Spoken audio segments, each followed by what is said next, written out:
Hey there, you're looking kind of cute. Don't forget to subscribe and check out all my other socials. Enjoy. Dry leaves shook on the old tree, just like the shaky steps moving toward the worn-down house. Its outside, once bright, now looked old and faded, with paint peeling off with each soft breeze. A series of loud knocks broke the silence, echoing through the empty house. Seconds passed, with only the sound of leaves moving. Another set of knocks came, louder, asking for attention from the quiet house. "Is anyone here?" The voice, shaking with fear, showed the visitor's worry. "Peter Morrison from First National Bank." The doorknob turned easily. The door opened on rusty hinges, showing a dim hallway full of stacks of newspapers and cardboard boxes. Dust floated in the light coming through dirty windows. "I'm here about the foreclosure notice. Need someone to sign for these papers." Peter stepped inside, his black suit jacket brushing against a coat rack overloaded with moth-eaten garments. The floorboards groaned under his weight. Somewhere deeper in the house, pots clanged together. "Hello?" He navigated around a bicycle missing its front wheel. "I can hear you in there." The hallway opened into a living room, buried under decades of accumulated possessions. Stacks of magazines formed precarious towers. Plastic bags stuffed with unknown contents lined every wall. A narrow path wound through the debris toward what looked like a kitchen doorway. The cooking sounds grew louder, the rhythmic chop of a knife against a cutting board, the bubble of something simmering on a stove. Peter's stomach growled at the rich aroma of roasting meat and herbs drifting through the air. "Look, I just need a signature. Then I'll be out of your way." He squeezed past a grandfather clock frozen at 11:47 and emerged into the kitchen. His jaw dropped. The room sparkled with cleanliness, a stark contrast to the chaos behind him. Copper pots gleamed on a vintage stove. Fresh herbs hung from wooden beams. The counters overflowed with prepared dishes. Green bean casserole topped with crispy onions, sweet potato pie with perfectly browned marshmallows. Cranberry sauce glistening like rubies in a crystal bowl. What the hell? The oven door stood slightly ajar, golden light spilling out. Inside, Peter glimpsed the bronzed skin of an enormous turkey, juices sizzling in the pan below. His mouth watered despite his confusion. Is someone preparing Thanksgiving dinner? It's only October 23rd. He approached the oven, drawn by the intoxicating smell. The turkey looked perfect. Crispy skin, meat thermometer showing exactly 165 degrees. Professional quality. Restaurant quality. Peter reached for the oven door handle. The metal felt warm against his palm. He pulled it fully open. White light exploded from within, brighter than staring into the sun. Peter's hand fused to the handle. Energy coursed through his arm, spreading like liquid fire through his body. He tried to scream, but no sound emerged. His bones cracked and reformed. Muscle and sinew twisted into new configurations. His gray dress pants split at the seams as his hips widened. The fabric of his white dress shirt strained against expanding breasts. No, what's happening?" His voice cracked mid-sentence, rising 2 octaves. Adam's apple smoothed flat against his throat. Dark stubble on his jaw vanished like smoke. His short brown hair cascaded past his shoulders, lightening to rich auburn that caught the kitchen light like spun copper. The foreclosure papers fluttered from nerveless fingers, scattering across the spotless floor. Peter's black leather shoes morphed into sensible brown flats. His torn pants became a knee-length forest green skirt. The ruined dress shirt transformed into a cream-colored blouse with pearl buttons. "Stop, please stop." But even as the words left her mouth, new thoughts crowded in.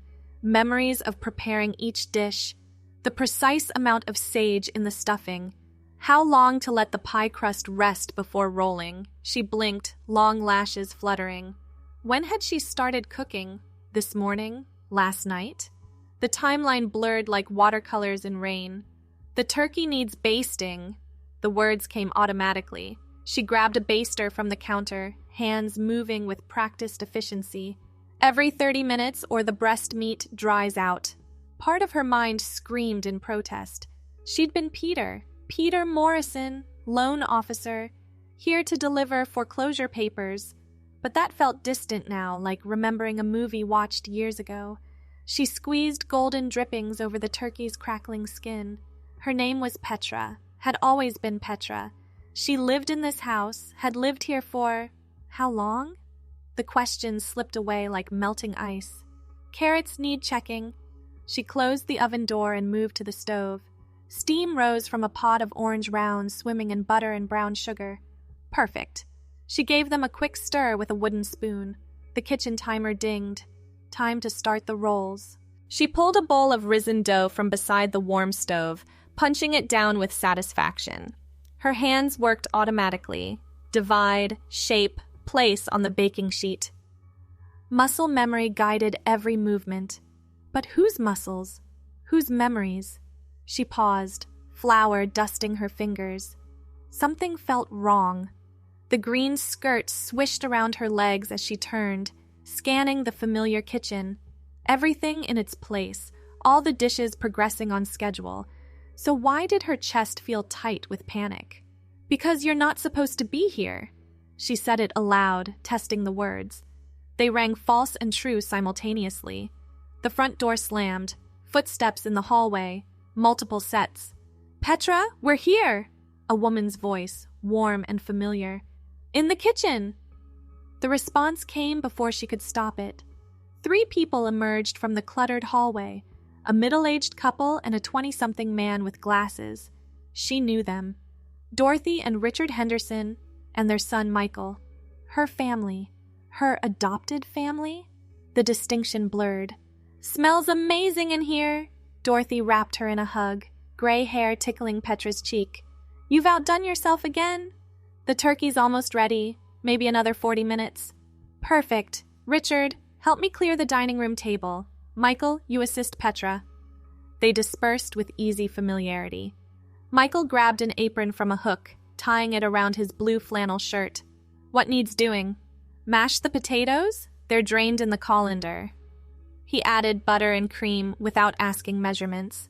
They'd done this before, many times. Years of Thanksgiving stretched behind her, each one in this kitchen, preparing the same feast. "You okay? You look a little pale." She touched her cheek. When had she started wearing makeup? Subtle foundation, a touch of pink lipstick. When had her nails grown long enough to paint in clear polish? "I'm fine, just been cooking all day." "Mom says you started at 5 this morning. That's dedication." 5 in the morning, but she'd arrived at… When had she arrived? The foreclosure papers lay scattered under the kitchen table, already fading at the edges like old newspaper. "Someone needs to cook, or we'd all starve." The joke came easily, naturally. How many times had she said it? Through the doorway, she watched Dorothy and Richard clearing space in the dining room, revealing a mahogany table beneath the clutter. They worked in perfect synchronization, proof of long practice. "Remember our first Thanksgiving here?" Michael mashed potatoes with steady rhythm. "You burned everything except the cranberry sauce." "Store-bought cranberry sauce doesn't count as cooking." "Hey, you opened the can yourself. That's something." She laughed, and it felt real. More real than the fading memory of a man in a black suit. What man? The thought dissolved like sugar in water. More voices from the front door. Extended family arriving. Cousin Janet with her twin boys. Uncle George and his new girlfriend. The house filled with warmth and chatter, life breathing into dusty corners. "Petra, where do you want the pies?" Janet bustled in carrying 2 boxes. "Counter by the window. We'll serve them after dinner settles." The kitchen became command central. Petra orchestrated the final preparations with confidence born from experience. Turkey out to rest, gravy whisked to silky perfection, vegetables transferred to serving dishes Dorothy had excavated from somewhere. "Tables set," Richard announced. 12 places. 13, Dorothy corrected. "Don't forget Petra." "Right, 13. The number felt significant. 13 people around a table. 13 years she'd lived here. 13 times she'd prepared this exact meal. The math wouldn't resolve. They gathered in the dining room, squeezing around the table, cleared of its usual debris. Petra carried in the turkey on a silver platter, earning appreciative gasps. Golden brown perfection, garnished with fresh rosemary and orange slices. Let's say grace. Dorothy reached for the hands on either side. The chain completed around the table, Petra between Michael and little Tommy. Thank you for this food, this family, and another year together in this wonderful old house. Amen. Who wants dark meat? Richard carved while dishes passed hand to hand. Petra's plate filled without her conscious effort. Turkey breast, stuffing, green beans, a dollop of cranberry sauce arranged just so. She ate mechanically, flavors familiar as breathing. Petra, you've really outdone yourself. Uncle George raised his wine glass. To our chef! To Petra! Glasses clinked. She smiled, accepting the praise, even as something deep inside writhed against invisible restraints. This wasn't right. Wasn't real. Wasn't... Earth to Petra. Michael nudged her shoulder. Past the gravy? Sorry. Wool gathering. All that early morning cooking catching up with you. Conversation flowed around the table. Uncle George's girlfriend turned out to be a pediatric nurse. The twins had made the junior varsity soccer team. Janet got promoted to regional manager. Normal family discussions, 13 years of accumulated history woven through every anecdote. Petra contributed when expected, her responses automatic. Yes, she'd found the turkey at Harrison's butcher shop. No, the stuffing recipe wasn't written down, just something she'd perfected over time. Of course, there was enough pie for everyone. But underneath the pleasant chatter, questions multiplied like cancer cells. Where had she been before this house? What job had she held? Why couldn't she remember her last name? You're awfully quiet tonight. Dorothy studied her with motherly concern. Not coming down with something? Just tired. Well, don't you worry about cleanup. We've got plenty of hands. I couldn't, Nonsense. You cooked all day. Shoo, go rest. Gentle hands guided her from the dining room. She found herself in a small bedroom off the kitchen, another impossibly clean space in the cluttered house. Her room had always been her room. The green skirt hung in the closet between similar outfits. The dresser held makeup and jewelry she recognized but couldn't remember buying. She sat on the quilted bedspread, auburn hair falling around her face. Through the thin wall, she heard her family laughing, dishes clinking, the normal sounds of post-meal cleanup. Her family. When had they become hers? The foreclosure papers materialized in her hands, edges brown and crumbling. Peter Morrison, First National Bank. The name felt like reading ancient history. She'd been someone else once, someone who came to take this house away. But the house took me instead. The papers crumbled to dust between her fingers. Last physical evidence of her former life gone. She brushed the remnants onto the floor where they vanished into the cracks between floorboards. Petra, coffee's ready? Michael's voice through the door. Coming. She stood, smoothing the green skirt, checking her reflection in the mirror above the dresser. Auburn hair neat despite the long day. Cream blouse still pristine. She looked like she'd always looked. Petra Henderson, adopted daughter, maker of magnificent meals. The kitchen welcomed her back. Half the family clustered around the coffee pot, while others wrapped leftovers. Normal post-Thanksgiving ritual. She'd done this 12 times before. 13 now. Decaf or regular? Dorothy held 2 pots. Regular. Still need to prep breakfast casserole for tomorrow. You never stop, do you? Someone needs to cook. She accepted the steaming mug, wrapping her hands around its warmth. Through the window, she glimpsed the foreclosure notice caught in the porch railing, rain-soaked and illegible. By morning, it would be gone completely, just like Peter Morrison. Pie time! The twins raced in from the living room. Aunt Petra, can we have 2 pieces? 1 piece each. Your mother will kill me otherwise. Ah. She served pie to sticky fingers and grateful adults. Pumpkin, apple, pecan, each one perfectly baked, beautifully presented. Her signature desserts, skills learned through 13 years of practice in this kitchen. Only they weren't learned. They simply existed, fully formed, the moment she'd touched that oven door. Everything she needed to know about cooking, about this family, about being Petra, had downloaded directly into her brain, overwriting whoever she'd been before. "Save room for breakfast tomorrow," she warned, cutting generous slices despite her own advice. "I'm making my famous cinnamon rolls." "Your cinnamon rolls are legendary." Richard patted his stomach. "Worth the elastic waistband." More laughter, more stories. The evening wound down naturally, family members departing in waves, hugs and kisses and promises to call more often. The twins fell asleep against their mother, carried out like sacks of flour. Uncle George and his girlfriend left, holding hands. Finally, only the core family remained. Dorothy and Richard settled in the living room with their coffee. Michael helped Petra package leftovers into labeled containers. Same menu next year? Would it be Thanksgiving otherwise? Good point. Though maybe we could add those bacon-wrapped scallops you made for New Year's? We'll see. They worked in comfortable silence. She knew exactly which containers he'd reach for next, how he'd stack them in the refrigerator. 13 years of shared holiday cleanups encoded in their movements. Mom and Dad are worried about you.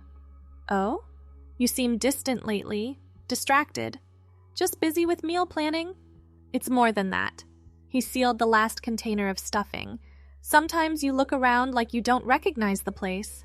Her hands stilled on the dishcloth. How could she explain the feeling of being two people occupying one body? The certainty that she belonged here warring with equally certain knowledge that she didn't? "I'm fine, Michael, really. If you say so." But his brown eyes behind wire-rimmed glasses held doubt.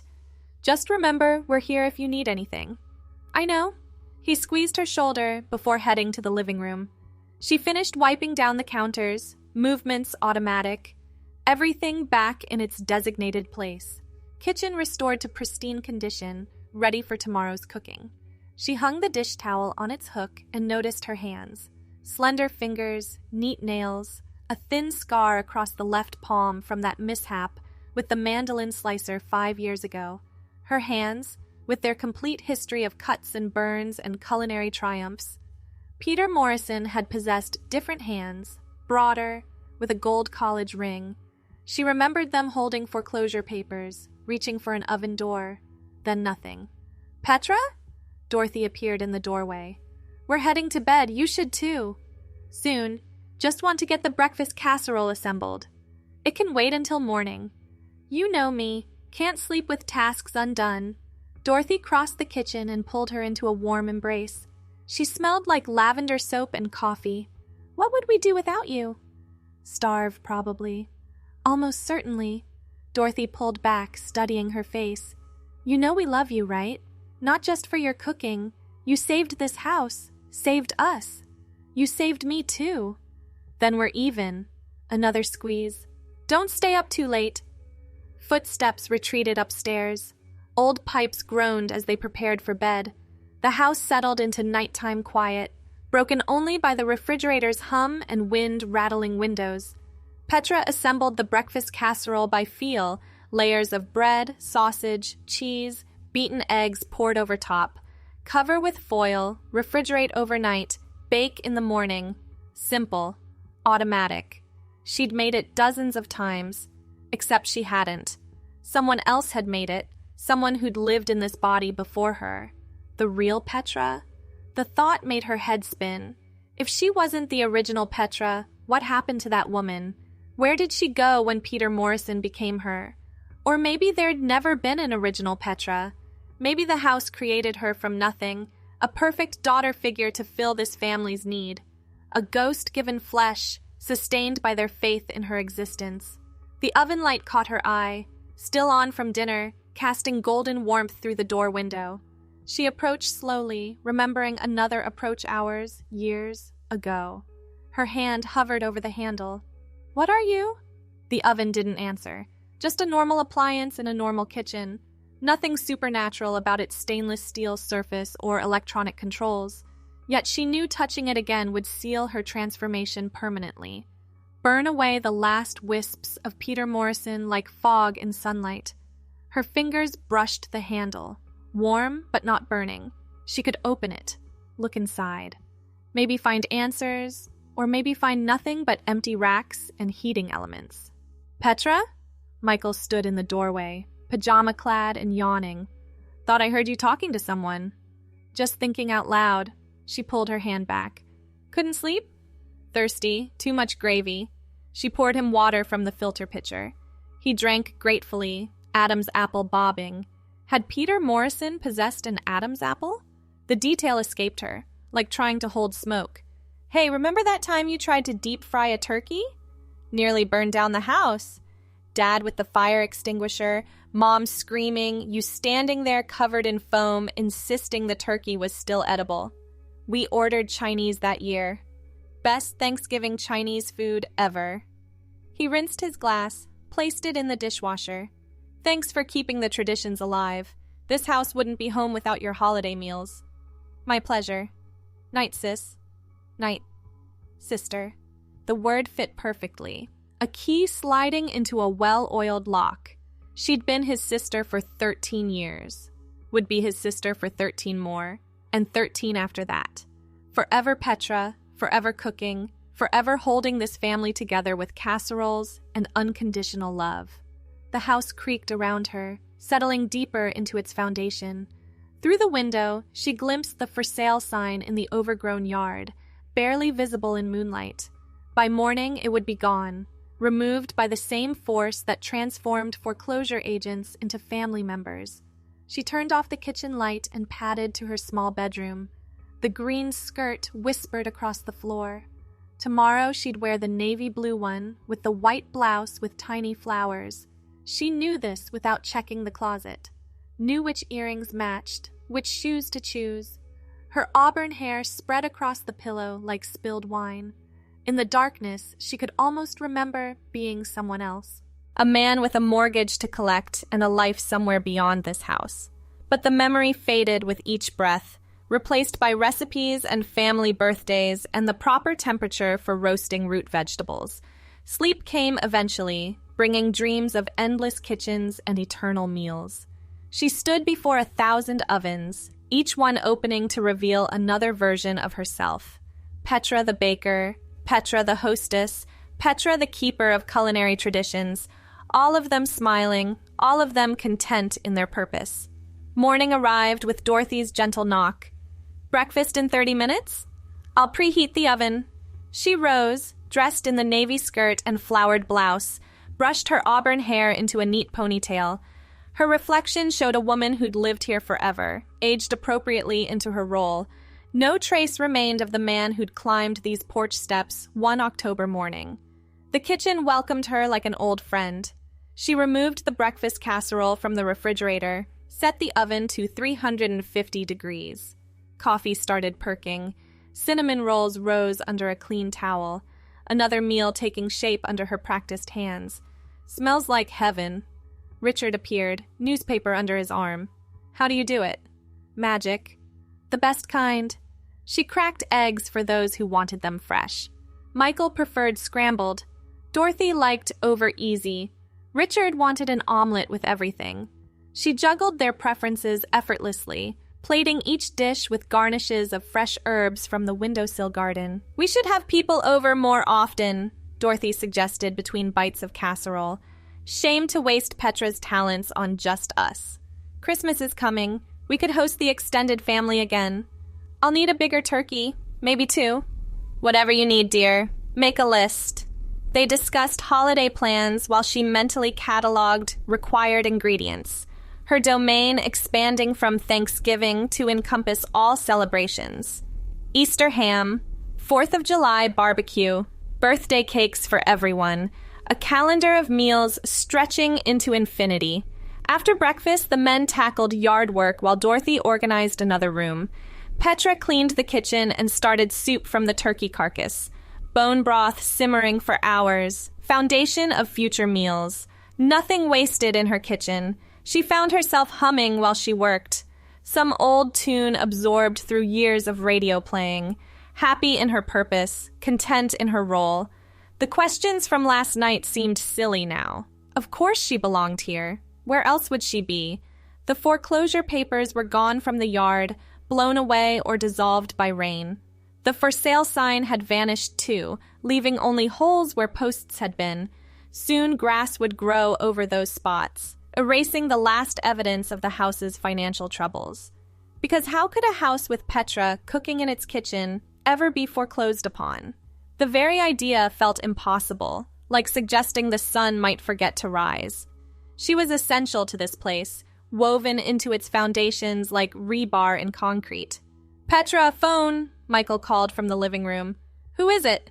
"Cousin Janet wants your stuffing recipe. Tell her it's a family secret." "She is family." "Not that side of the family." Laughter echoed through the house. She smiled, stirring the soup, adding bay leaves and peppercorns. By dinner, it would be perfect, served with crusty bread and yesterday's leftover vegetables transformed into something new, always cooking, always feeding, always here in this kitchen where she'd been born from light and heat and desperate need.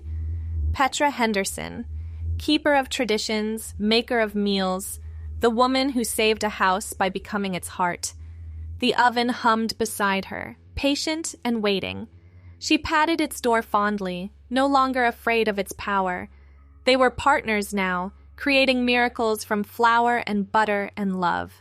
"Should we invite the Johnsons for Christmas dinner?" Dorothy poked her head in. "Their daughter just moved back home." "The more the merrier. I'll add another place setting." "You're an angel." "Just doing my job." Dorothy left, and Petra returned to her soup. Steam rose like incense, blessing the kitchen with savory perfume. She breathed it in, feeling roots sink deeper into this floor, this house, this life constructed from recipes and repetition. Somewhere, Peter Morrison had ceased to exist. But Petra Henderson lived on, forever stirring, forever serving, forever home in her kitchen kingdom. The transformation complete, irreversible, and somehow exactly right. She reached for her recipe box. Planning tomorrow's meals. So much to do, so many to feed, so blessed to have found her purpose at last. The auburn-haired woman smiled and kept cooking. Thanks for watching. Don't forget to check out my other socials if you want more content, early access, behind the scenes, and more. All links down below.